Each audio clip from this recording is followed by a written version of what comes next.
I read a story where you tore your ACL and you actually became addicted then to the fitness thing and the gym. Is that where you found your love for the strength and conditioning?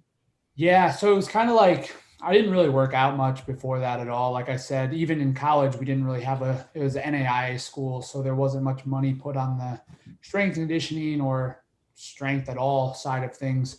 So once I got to spend some more time doing rehab and PT in the gym, that's where I kind of figured out I loved what I was doing. I liked working who I was with the PTs. They were really good. And I owe it all to them the way that I came back. I got back in 6, 7 months, which some people it takes a year or more to get back. And it was fun. I realized what an impact that people could have in rehabilitation in that. And then I wanted to take it one step further, obviously, and get people to the point where they may not need that if they are in good shape, if they're not getting hurt, if they're staying healthy, to kind of be that precursor before that. So that's kind of what jolted me into the space. There wasn't a program involved with us at all. So I was like, hey, like if I can get these athletes to be better off the field athletically, whether it's running conditioning, whether it's just strength off the field, because baseball is such a long season. If you can really hone that stuff in the off season, it can carry you through however many games you need to. And we weren't doing anything. So I went to the coach, and obviously they were good. The coach is a good family friend. He took on after my grandpa. I was like, hey, I'd love to come help you coach more, but I'd like to be more on the strength and conditioning side of things. And he didn't know anything about it. So he's like, hey, have at it. I have all the numbers and I have all the data, which is really cool because we were starting from scratch and these guys just took off. So it was good. It was really good to see a group of 28 individuals that I could basically just test from the ground up, have a plan in place and see where they go from there. And that's kind of when I found CrossFit in the meantime. And I kind of just took that methodology into the methodology of CrossFit, and they blended really well together, which was good.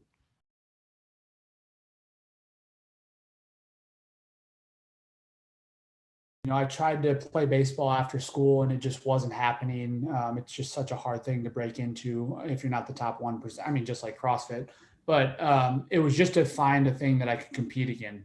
So and I thought coming into it, obviously, that it was going to be easier than it was because like you watch it on ESPN, you watch it, you're like, oh, if I just do this, work really hard, like I'm going to go to the games for sure. Like this, you hear it all the time, and then you get a real kick in the face, right? But I would say I would never take it back, right? Because that's what kind of got me into the space. So whether I didn't make the games or whatever, looking back on it, it's the best thing that ever happened was going for that, because that's what kind of led me into this space, got me where I am today, and got me into the mindset of a competitor to be a coach one day.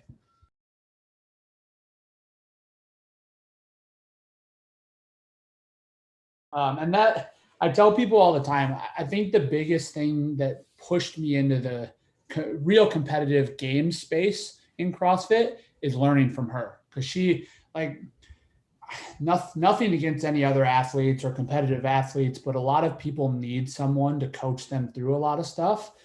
Her and Andrea and some of the other guys at OC3, they've never had a coach and they taught themselves everything. So it was cool to see from that perspective, to where I just sat back and learned for probably the first year I was there. And obviously going to the games with them, going to the Rogue Invitational with them, technically being a coach, but more of just seeing how they operate, how they did what they did on the competition floor and then off the competition floor as well. I owe it all to that, to where I am today, to be honest. And I couldn't be more thankful for making that move. It was hard at the time, but looking back on it, it was the best move I made.